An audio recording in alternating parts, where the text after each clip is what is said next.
Soluția de drojdie este cea mai populară rețetă pentru fertilizarea roșilor sau altor legume din grădină sau chiar a florilor. Bineînțeles că metoda funcționează și la răsadurile de roșii, fără a mai apela la alte îngrășăminte chimice.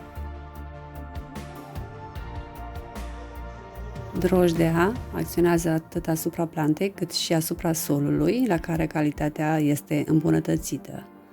Fertilizările cu drojdie sporesc activitatea microorganismelor din sol, activează prelucrarea substanțelor organice, eliminând fosfor și azot și stimulează rădăcinile plantelor. Efectele drojdiei asupra roșilor este vizibilă la nivelul rădăcinilor și a frunzelor, care se dezvoltă mult mai repede și mult mai bine. Plantele sunt mult mai viguroase și mult mai rezistente. Poate folosi atât drojdea proaspătă cât și cea uscată, dar drojdea proaspătă se activează mai repede. Există mai multe rețete, dar toate sunt bune. Pentru o rețetă clasică avem nevoie de minimum 2 zile și avem nevoie de 100 de grame de drojdie. Se pun în 10 litri de apă călduță, la care se adaugă câteva linguri de zahăr, 5-6.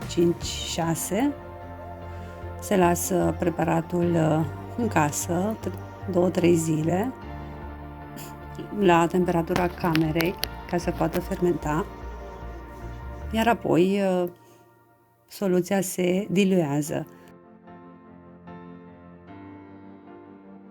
La răsaduri concentrația va fi mult mai mică, undeva 10 grame de drojdie la 1 litru de apă, la care se adaugă 1-2 linguri de zahăr. Acel litru de apă obținut se diluează cu alți 4-5 litri de apă, după care se udă răsadurile.